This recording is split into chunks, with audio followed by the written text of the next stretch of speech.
Hey, architecture firm owners and emerging leaders. Get ready for unparalleled insight into the development of a world-class architecture firm and a worldwide organization driving the digital transformation of the design and construction industry. With Build Smart, the podcast that's changing how our profession operates. We share the incredible stories behind innovation in the building industry with my friend and co-host, Patrick McLeamy, FAIA, former CEO of the international architecture firm, HOK. You know, Yamasaki's office or firm lasted during his lifetime.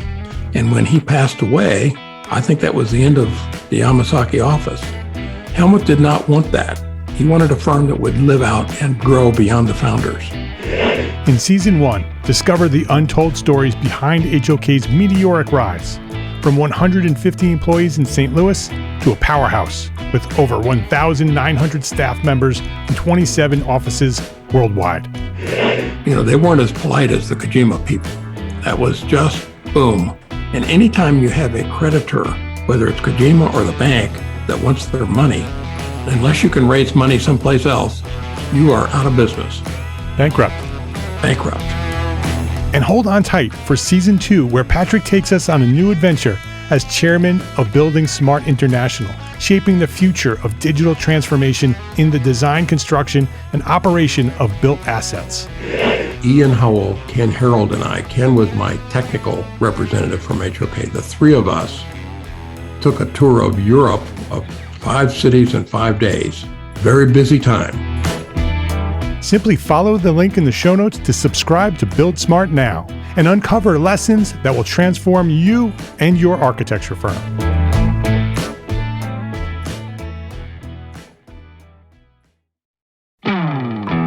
Hey, architecture firm owners and emerging leaders. Get ready for unparalleled insight into the development of a world-class architecture firm and a worldwide organization driving the digital transformation of the design and construction industry. With Build Smart, the podcast that's changing how our profession operates. We share the incredible stories behind innovation in the building industry with my friend and co-host, Patrick McLeamy, FAIA, former CEO of the international architecture firm, HOK. You know, Yamasaki's office or firm lasted during his lifetime. And when he passed away, I think that was the end of the Yamasaki office. Helmut did not want that. He wanted a firm that would live out and grow beyond the founders. In Season 1, discover the untold stories behind HOK's meteoric rise, from 150 employees in St. Louis to a powerhouse with over 1,900 staff members and 27 offices worldwide. You know, they weren't as polite as the Kojima people. That was just boom. And anytime you have a creditor, whether it's Kojima or the bank, that wants their money, unless you can raise money someplace else, you are out of business. Bankrupt. And hold on tight for Season 2, where Patrick takes us on a new adventure as chairman of Building Smart International, shaping the future of digital transformation in the design, construction, and operation of built assets. Ian Howell, Ken Harold, and I, Ken was my technical representative from HOK. The three of us took a tour of Europe of 5 cities in 5 days. Very busy time. Simply follow the link in the show notes to subscribe to Build Smart now and uncover lessons that will transform you and your architecture firm.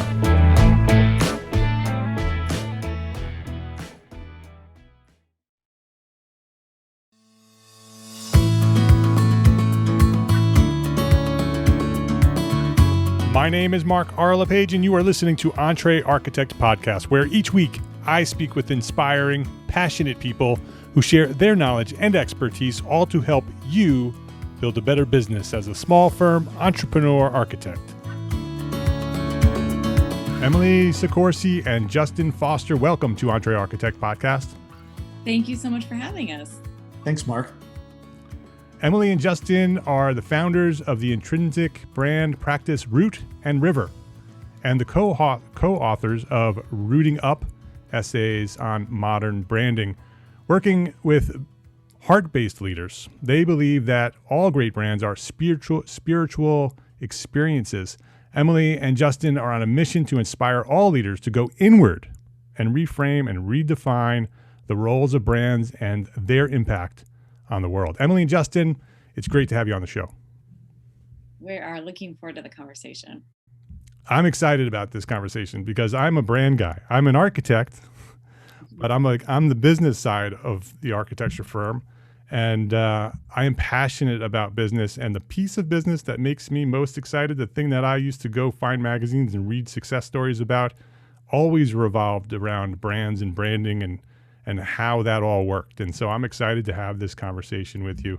But before we jump into that conversation, I want to know more about each of you. So Emily, I want to start with you. Go back for when you discovered your passion for what you do, and share that story from that moment to today and bring us to where we are now. Well, I've always been a lover of language and have always consumed books. And I used to go to one of my favorite things to do during the hot Arizona summers when I was growing up was to go to the library and get a stack of books and then just pound through them. I just could not get enough of language and story. And so those have been passions of mine throughout my life. I was a journalist for 8.5 years, maybe not surprisingly. It kind of was a surprise to me because I went to college, I got a degree in communication, and I had no idea what I wanted to do. So I actually spent some time abroad, but I got into journalism and reconnected to that love of language and word and storytelling. And I left journalism and I went into PR and did that. And I just found that once I started exploring the business side of as a journalist, I was more, focused on the storytelling and the editing and the authorship. But when I started to understand more of the business dynamic, there was this big gap between like the soul of a story, and every business had one, but the business founders and leaders were so poor at being able to pull that thread out of themselves and then to share it with our audience. And to me, it felt like a major injustice. And so I was in that space of feeling like disgruntled and upset about that when I met Justin, and he was doing brand consulting, which on its face, I was like, yeah, I think we need this. I was a VP of corporate communication by that point. And then the way that he was presenting it was, was akin to what we're doing today. And I just thought, this is the missing piece.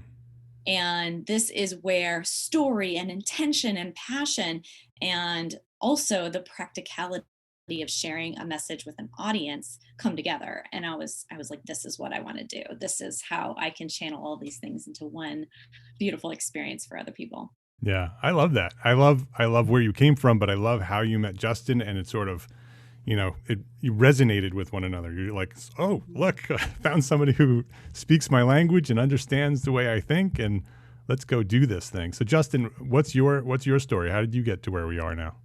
Yeah, Mark, my story is a series of unexpected accidents that only make sense in arrears.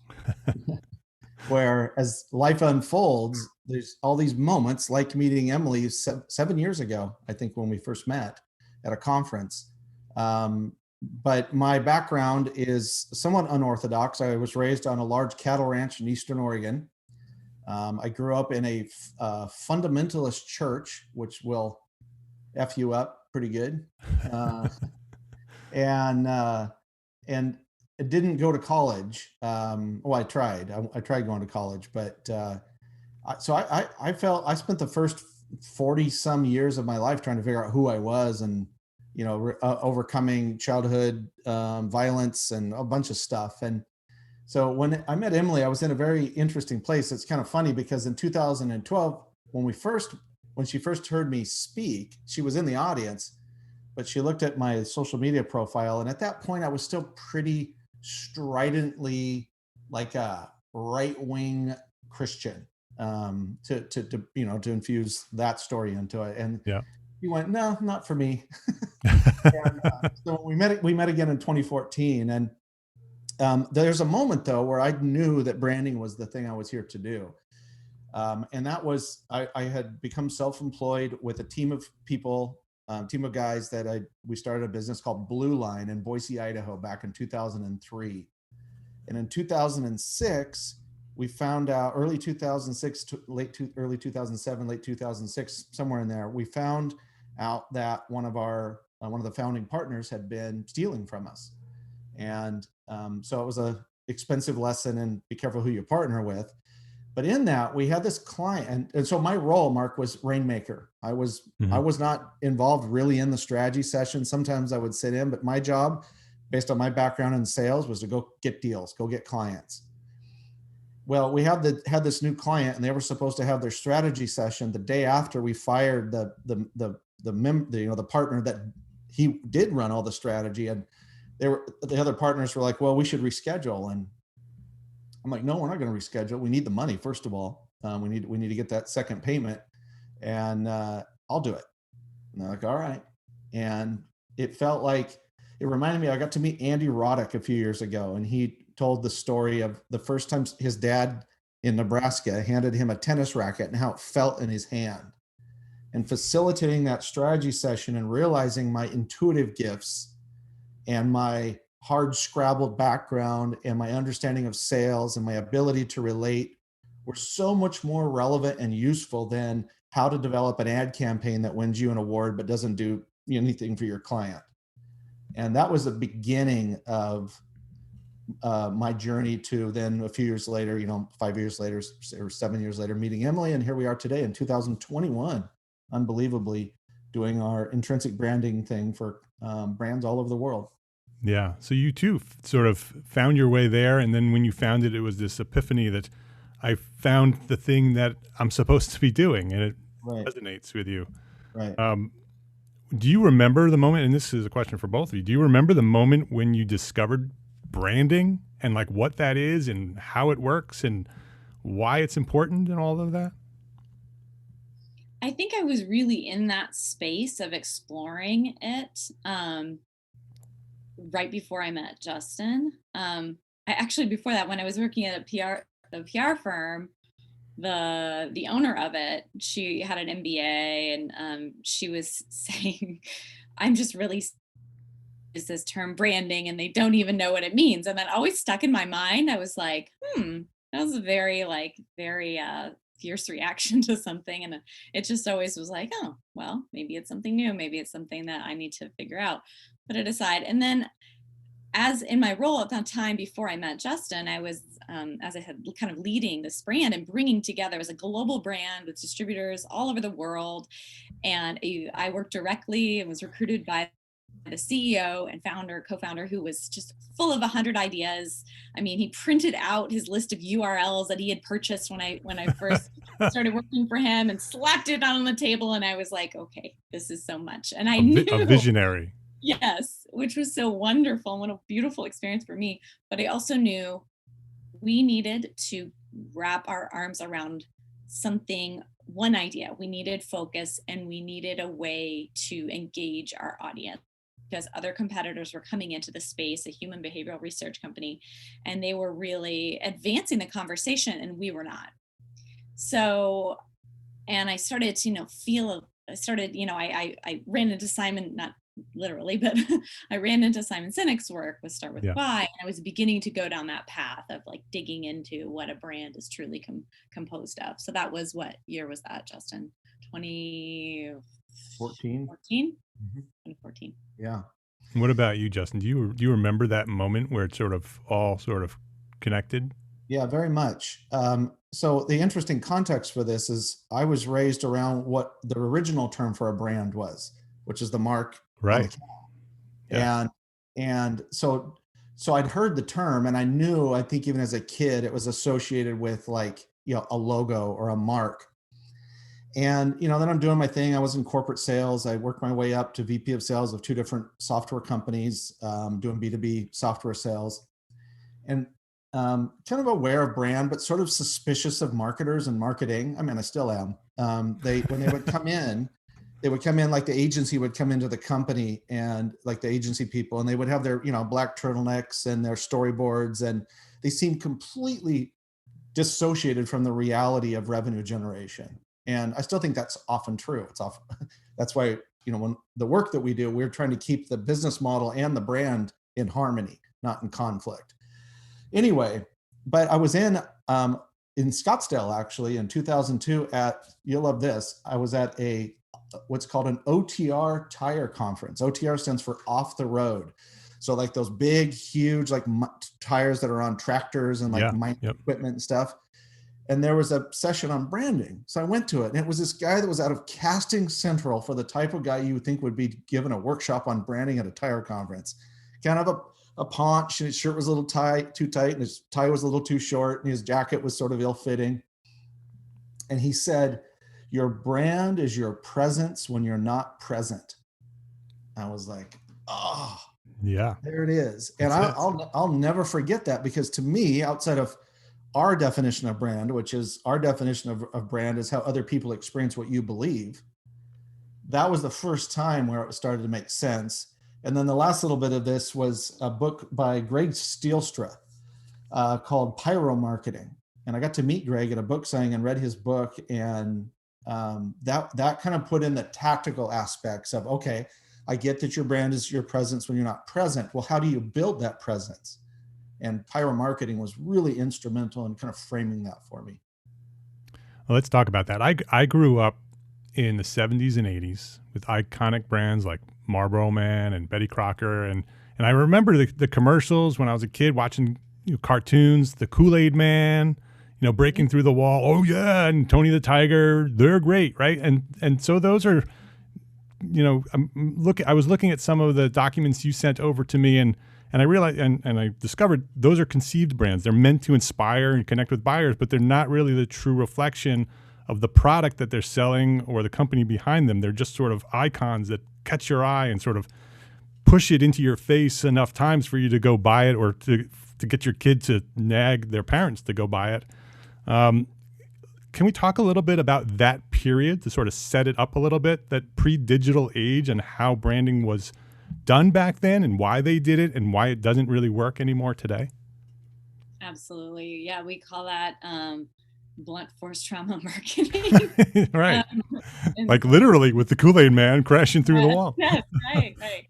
But essentially, post-World War II era, a lot of the tactics that worked during propaganda during the war were sort of infused into this Mad Men era of marketing and advertising. And it was really this age where like the flashy idea and the ability to mass market that flashy idea to an audience was coming into American, culture and American commerce. And it was really around this idea, and I'm glad you pointed out Betty Crocker and Marlboro Man, because those are really good examples of the way it was coercion and manipulation. And it was designed to kind of tap into the psychological constructs of perfect, housewife and ease. Wouldn't you want this to be easier? And wouldn't you want to be this rugged definition of masculinity? So not only are they presenting these fun images or alluring visually images, but they're also presenting a narrative that is dependent upon somebody feeling like they are less than, and they need this thing, and they need to consume this item, which is really what our economy was being built on during that era. This whole construct that everyone could come back from the war and live these perfect lives. It's really also, I was recently reading this, like the first time this idea of being like a full-time stay-at-home housewife completely focused on your children was coming into its own. Prior to that, women were really engaged in work, and the kids kind of had more freedom. So interesting side note. But it really was, to your point, these brands were separate from the mothership, the companies, and there was no connection between what the company believed and their ethic and then what they put out in the market, because they could market and say, oh, these cigarettes will make you feel great, when they actually give you cancer and make you feel awful. You can't do that anymore, because we have moved as a society into an era where we are no longer manipulating, but we're informing and inspiring. And we have to, as individual organizations, whether you're an architectural firm or what have you, you need to be in alignment from what you believe, from your root system, as we call it, what exists in your soil of soul, to the offering that you are making to the world. Now more than ever, that people are consumers, clients are reliant upon that alignment, and they are looking for it and they are asking for it. And if you don't have it, they will choose somebody else to work with. Yeah, very much so. I mean, it was easy to market that way back then, right? When there was no internet, and there was television, there were newspapers and magazines and billboards, right? Yeah. And that was pretty much the way you communicated your brand to the public. So you had a captive audience, and they could brand any way they wanted to brand to you. And the things that, like you said, the things that worked is the things they used. And they could hire, then you could hire a PR firm if you did something, like, Harvey Weinstein, type stuff, or did dump toxic waste. You could hire a PR firm or a lobbyist, and they could cover that up for you. And just spin it to non-existence. Yeah, spin it to non-existence or suppress it or whatever. And I think what's interesting about this, and I'm a history nerd, so you combine branding and history. If we want to blame somebody, it's a guy named Edward Bernays. Edward Bernays was Freud's nephew, who was actually, his work was used extensively with Joseph Goebbels in Germany, for Nazi Germany.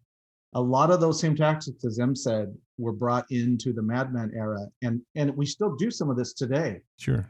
The alerts that come through, like on your social media, that's a dopamine hit. Certain kinds of ads or earworms, certain ways of lights and colors and sounds are all dopamine hits designed to create the foundation of Facebook. That's right, the foundation of Facebook, right? And the attention, it creates like an attention addiction. And this is why we teach all of our clients that really what you're trying to do is you're trying to trigger oxytocin. You're trying to trigger love and trust. And you can't do that if you're messing with people's heads and using their fears and biases and worries to tell them stuff they don't need. And I think the final thought there for me is the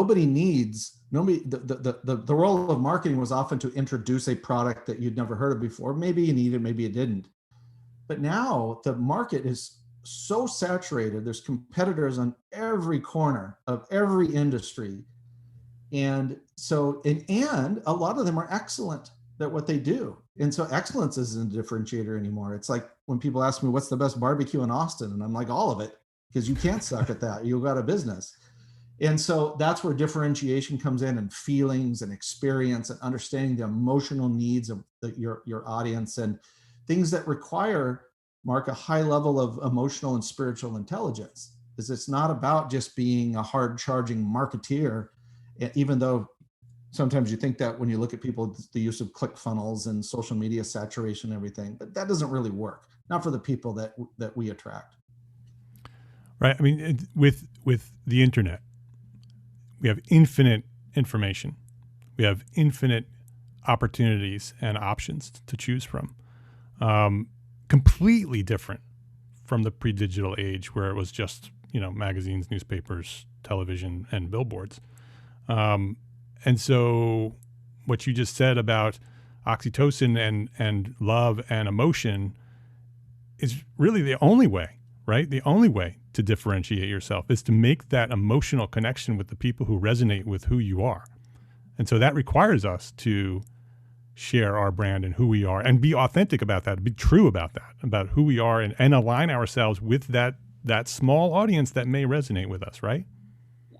Yes. We often say audience is not who you're looking for. People come to us like, oh, I need to get all these people. I'm looking for all these people.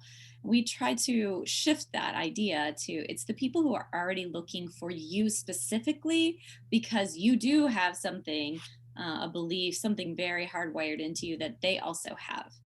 And so let's make it easier for them to find you by putting that out front, when prior it was kind of in the background. Oh, once they come in, maybe they might experience this belief of mine, or I might share it with them. We're getting rid of all that and putting it out on the billboard. This is what we believe. If you believe this too, we're for each other. Come join us, be part of this movement. And how we do it is architecture, or how we do it is branding, or how we do it is, creative design, whatever the product is. It's not about the product anymore, the service. To Justin's point, anybody can buy anything from anyone, anywhere, at any time of day. It's really about that alignment, and then the experience of it, and how it makes us feel, and what we take away that really has meaning and depth for us. Let's take a break to thank our sponsors for their support of this episode. Let's talk ArcViz technology. Powered by the near limitless Unreal Engine, our friends at Twinmotion offer a fast and easy way to produce stunning real-time visualizations and immersive experiences for your clients. Twinmotion gives you the tools you need to make faster decisions and relay information to your clients in a way that instantly speaks to them. Breathe life into your scene by changing the season, the weather, the time of day, just by moving a slider. Immersing your clients in a way that they'll love and, more importantly, be able to truly picture themselves in. Why not share your design with stakeholders in collaborative reviews and edit your scene together? There's no better way to get buy-in than making your clients feel part of the development process. Right now, they're running an exclusive free trial. Check it out at twinmotion.link/EntreArchitect. That's twinmotion.link/EntreArchitect to get Twinmotion for free. BIM can be important for your next project, but it's not the only thing you need for your next project. That's why it's important that 95% of manufacturers who offer free BIM files on ARCAT also offer another type of data or information that your project may need. That means 95% of the products with BIM also have CAD files, are in a specification, in a patented spec wizard, or may have product information to help you make the right selection. So stop going to a site with just BIM and go to arcat.com to get everything you need for your next project for free and without registering. No cost, no credit card, no email. It's free. That's arcat.com, ARCAT.com. When building a business you're passionate about, it's easy to feel like there aren't enough hours in the day. And if you're doing all the invoicing and accounting on your own, you're probably spending time on work you don't love. FreshBooks is built for business owners like us. It's the all-in-one accounting software that saves entrepreneurs and freelancers up to 11 hours a week.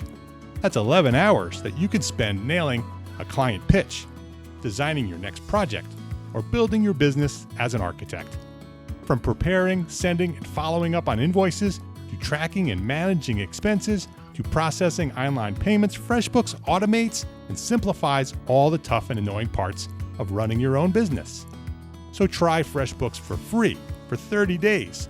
No credit card required. Go to EntreArchitect.com/FreshBooks and enter EntreArchitect in the How Did You Hear About Us section and get more time back to build the business you love. That's EntreArchitect.com/FreshBook. Please visit our platform sponsors today and thank them for supporting you, the EntreArchitect community. And that alignment is critical, right? Because you cannot manipulate anymore because the sensors are so tuned to that falseness. Yeah. Especially in our society and the world that we're living in today in the last, 5 years of constantly being bombarded with information that's not true. We're all skeptical, right? We all are thinking everything you tell me is no longer true. So I have to find the things that I know are true and go there. Right. Exactly. And to do that, this is why our mission, and you mentioned it in our intro, our mission is to inspire leaders to go inward. You have to go inward. The first step in a brand is knowing who you are. The second step is knowing who's looking for you. And the third is knowing how to talk to them with, original, unique, evocative language. Those are kind of the first three steps.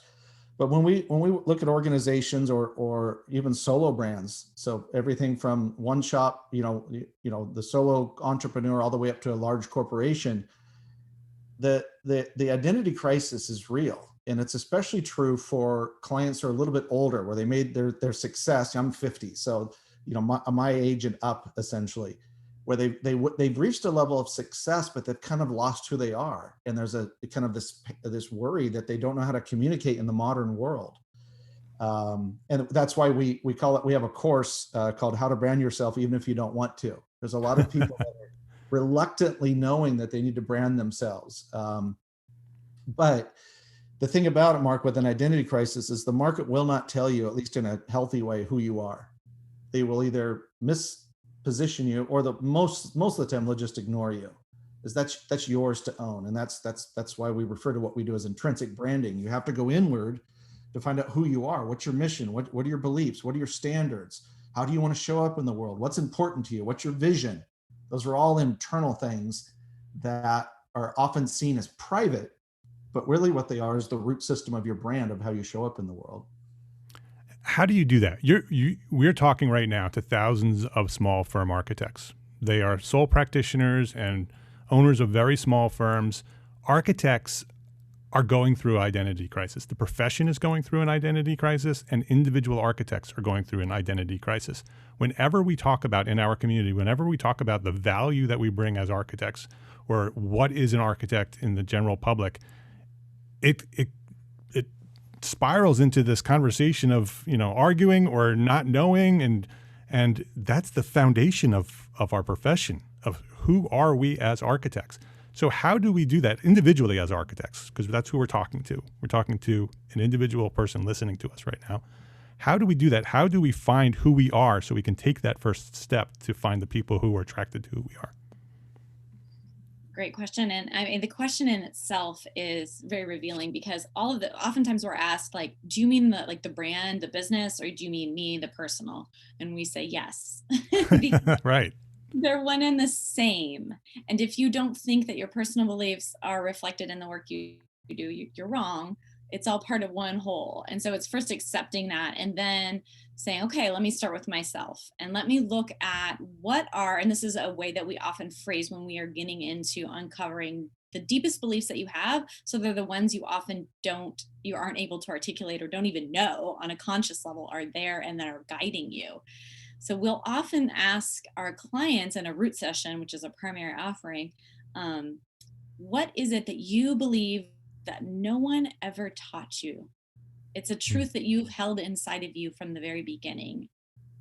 And so we ask them to reflect on that, and we ask them to go inward. And if they have trouble, oftentimes we'll offer them this idea of, think about a time as a very young child, usually before the age of 5, where you perhaps were in trouble for something, or you were pointed out for something, and you didn't really understand why you were in trouble.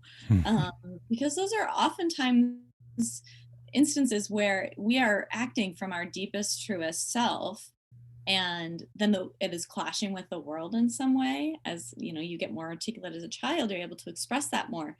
And so that is a place where you can begin to really look at your inherent core values. They're often we call them beliefs, and beginning to identify 2 or 3 of those. And I'll give you an example here. One of what I have always known true is what I mentioned earlier, is language. One of my earliest memories, I was 3 years old.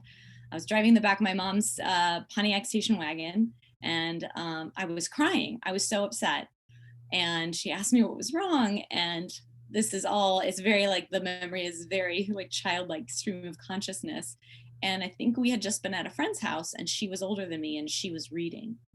And I was crying because I wanted to read so bad. It still strikes me up. I wanted to read so badly. And I thought, at 3 years old, I will never be able to learn how to read, and I need to learn how to read, and I need to know now. So it's a cute story, but it also really reveals this reverence for language and expression. And that's the belief for me. Yeah, and that's a root. That's a root of foundation of who you are as a person. Correct. Yes. Yeah. And so you pick that up and to think, well, what does that have to do with a brand, my beliefs? A lot of people can get uncomfortable with that, especially if they're Gen Xers or Boomers, because we're told that keep work at work and home at home, and or we see people that go around talking about what they believe in there, and they're annoying and no one likes them. So there's this sort of bias related to that. Well, what you believe in largely is informed by your mission, which is in our definition of a mission, is the thing you're here to do that only you can do. But when you think about how it starts to show up in the world, there's really 3 things that you need to know that is kind of the starting point. Is how do you want people to feel when they interact with you? They're not buying archetype, a design. They're not buying blueprints. They're not buying a house design. Not really. That's the business model. Right. They're buying They're buying the way that makes them feel. They're buying the fulfillment of a lifelong dream. They're buying a risky investment or whatever. So what do you want them to feel? That's number one. Number two is, why should they trust you with those feelings? Because if they don't trust you with their feelings, then it's going to be purely transactional, and it's not going to have that spiritual experience that we talk about. And then the third thing is how do you build in feedback loops to encourage word of mouth? And we often hear this from our solo clients in particular, which is, we ask them, well, what's your current marketing practices? Oh, it's just word of mouth. And they're like frustrated. We're like, that's great. You just need to automate it. It's like when Dylan went electric, you've learned how to do this acoustically. Now let's amplify it.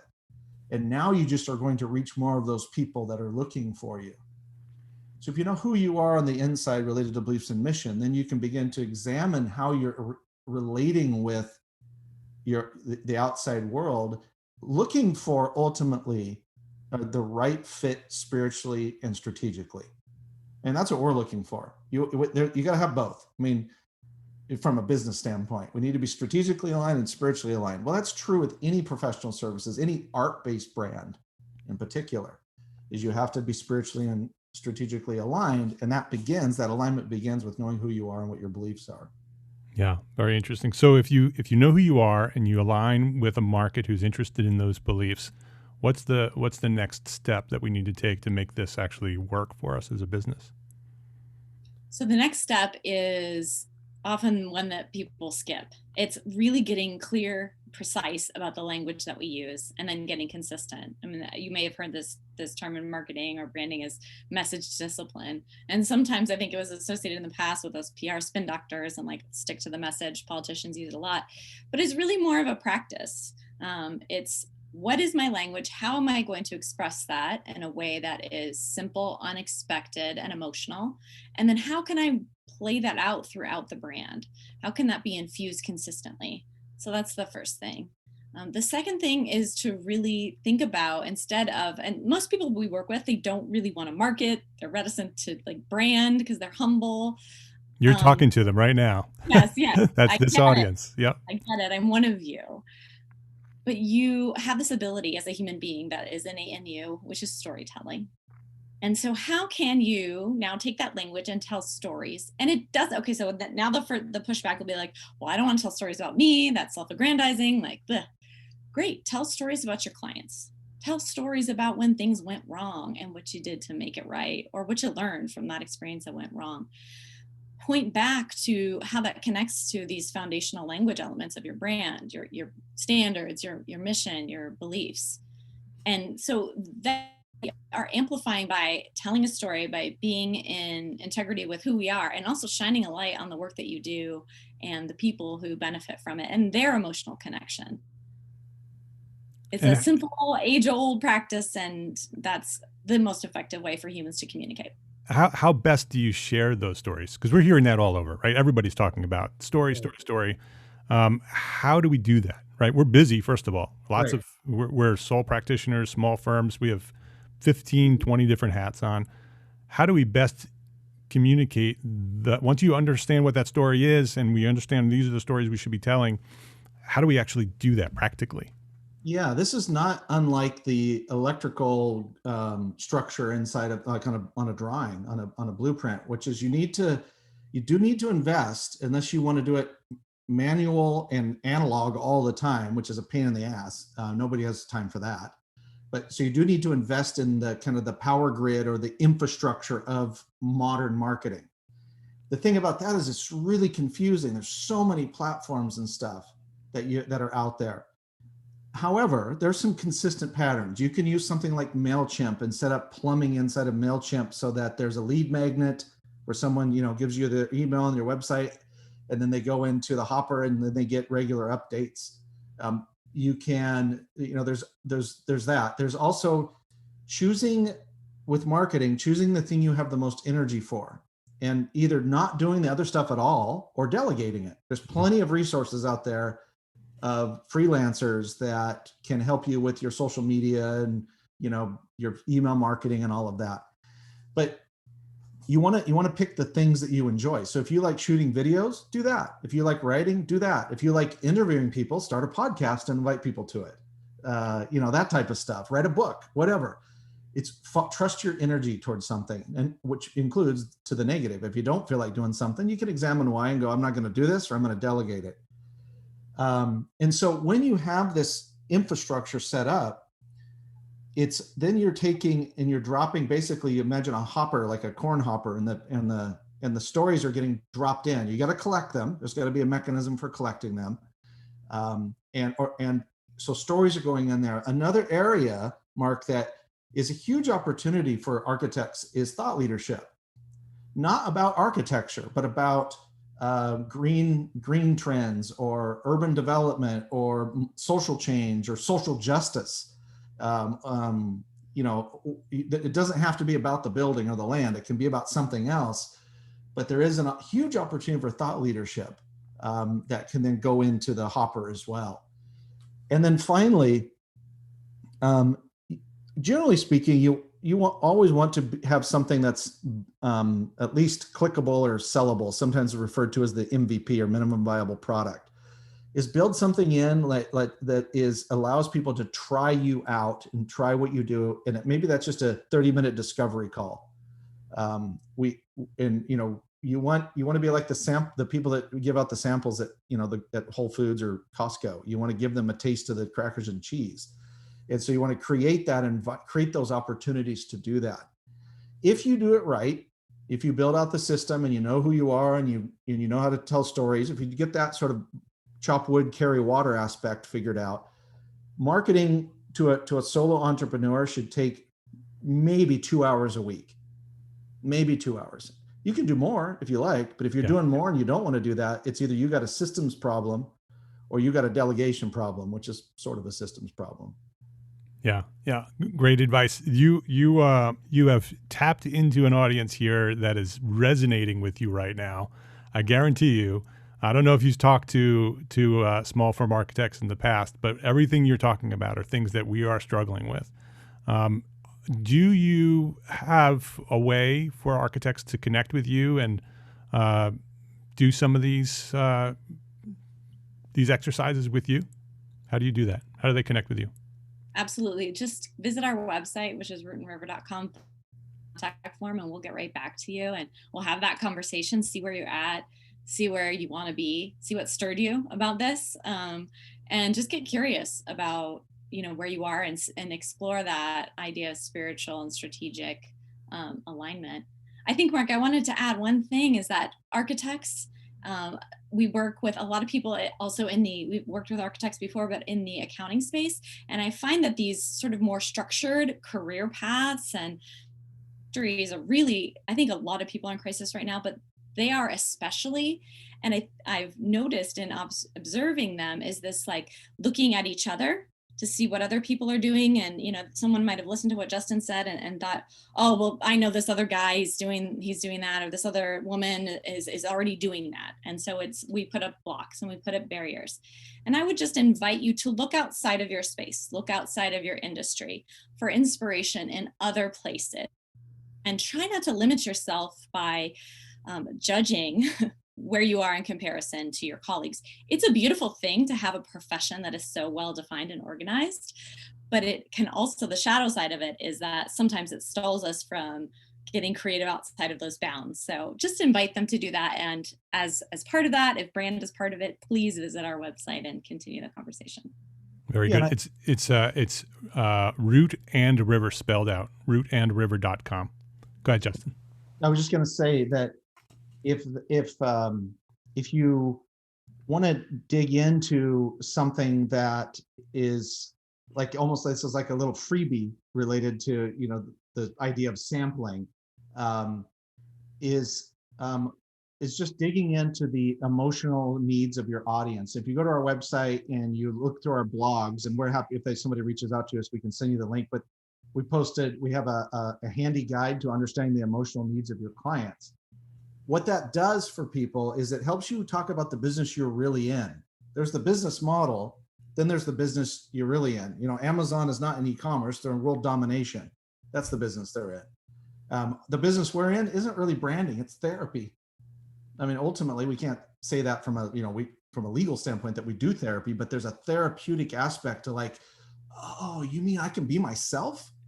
Like, or, oh, like I can brand without coming across as someone that brands themselves, and, all of that. And so digging into the emotional needs of your audience and is a kind of an immediate step that everyone could take. And then, as Emily said, we like to talk to all of the people that come to us. We like to have a conversation to see if we're a fit. And we're more than willing to offer, like, once we have a proposal out to like doing work with us, offer like a free 30-minute working session just to sample us, just to see, like, give us a problem, let's work on it together. And so those are some things they can do right away. Do you typically work with sole proprietors and really small businesses? We do. We work with solopreneurs, small businesses primarily, and then we do oftentimes work with larger organizations on rebrand projects. But typically, the bulk of our clients are small businesses. And we love working with small firms too, where they're all the owners, like a partnership situation. There's a psychological dynamic that we are quite good at, related to managing, whether if it's two partners or 10 partners, managing that to create a collective brand intelligence that goes out where everyone can be themselves, but there's a singularity to the brand experience based on the firm. That's fun stuff to do. But even if someone is a solo brand, we're here to help the people that want to do it differently. So if you're solo, we have stuff that's for you from both a structural and a pricing standpoint, all the way up to, as Emily said, larger organizations. Yeah, I can imagine that working with a firm of partners, that's critical to have everybody on the same page. Even if everybody has their own personal feelings and their own personal identity, there has to be a consistent message that is being shared as a story from the firm, right? Yes, and most people, it's essential.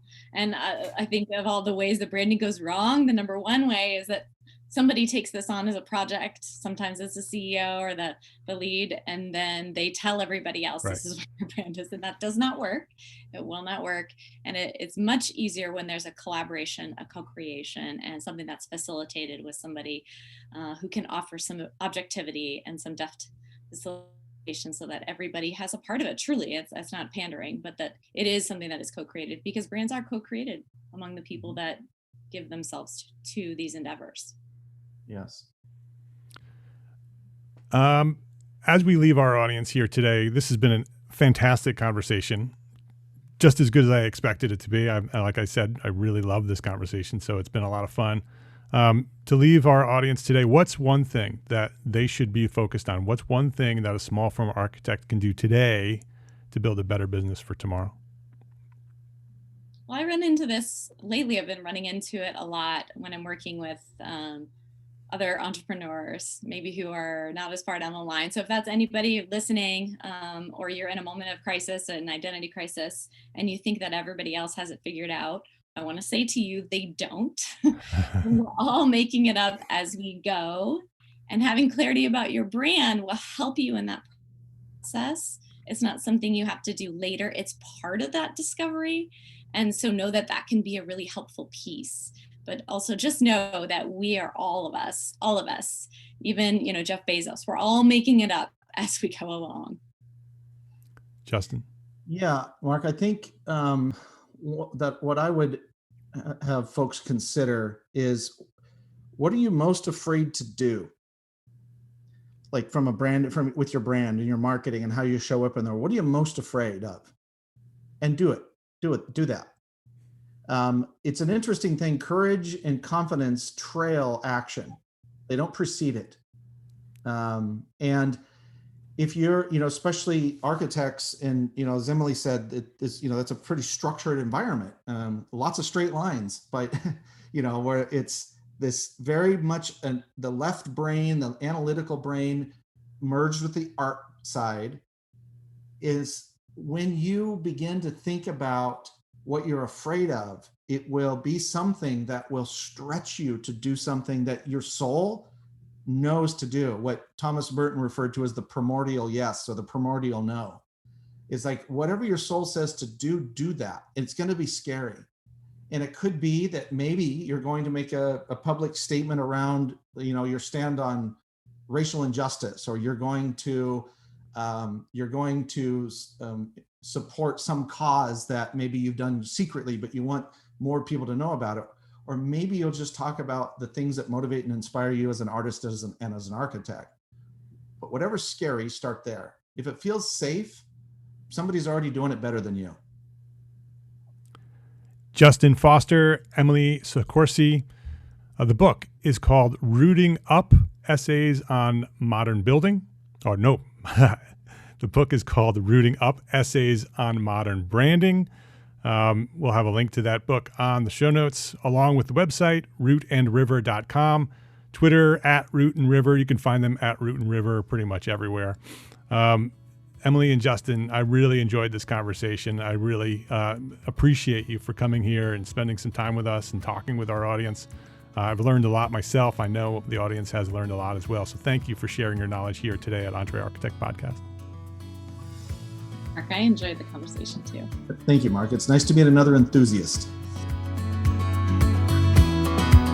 If you liked this episode of EntreArchitect Podcast, please share a rating, write a review, and share a link to this episode with a friend.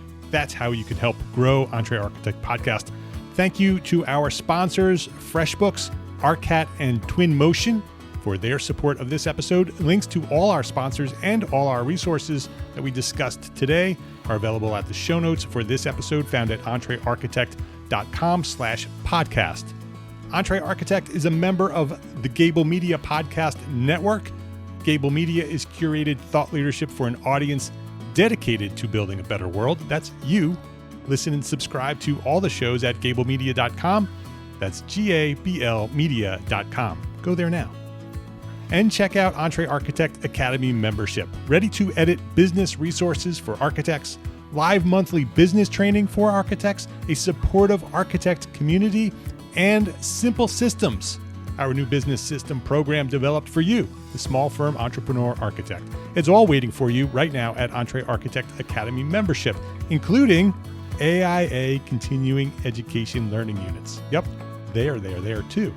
EntreArchitect is there for you. Come join me and hundreds of your entrepreneur architect friends.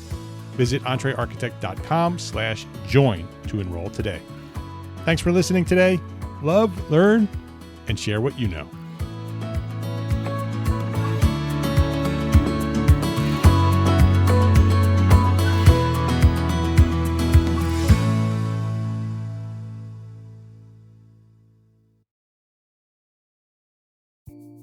Imagine earning continuing education credits while doing exactly what you're doing right now. Well, you can. Gable Media has revolutionized the way you earn your continuing education credits with a groundbreaking approach. Forget running around town and scouring the internet for credit-worthy courses. Fulfill your CE requirements effortlessly by listening to engaging podcasts just like the one you're listening to now. Our podcasts are designed to educate, entertain, and inspire, all in a user-friendly environment. But wait, there's more. Architects, Gable Media is also approved as an AIA continuing education services provider. Upon completion, we handle everything, from reporting your hours directly to the AIA to storing your certificates in your personal Gable Media profile for your self-reporting needs. So follow the link in the show notes and start earning your credits in the most innovative and entertaining way possible with Gable Media. Attention architects and creative minds, get ready to supercharge your brand with Build Your Brand, the podcast that's unlocking the secrets of branding success for creatives. Hey there, it's Mark Arlepage, founder of EntreArchitect, and I'm inviting you to join my friend, architect marketing expert Jeff Eccles at Build Your Brand podcast, where he explores the captivating stories of the world's top brands and transforms their lessons into powerful moves for small firm architects and creatives like you. In Season 1, Jeff shares the thrilling tale of Southwest Airlines, where he dissects their journey to the summit and distills it into strategies tailor-made for you. It's important to keep in mind that companies like Southwest compete in the real world, just like you, and face real-world challenges, just like you. You might be surprised at how similar those challenges are to the struggles that you grapple with on a day-to-day basis. Don't miss out on your blueprint for success. Subscribe, tune in, and let's build your brand together. You may have noticed that the very best brands in the world are also known for having somewhat unique corporate cultures. That's often the glue that holds everything together when they encounter those rough spots. We don't do it because it inconveniences the passengers to whom we are primarily dedicated, the short haul, frequent flyer. Follow the link in the show notes to subscribe to Build Your Brand today. Remember, no matter the size, the journey's the same. Your brand's journey to the top starts here.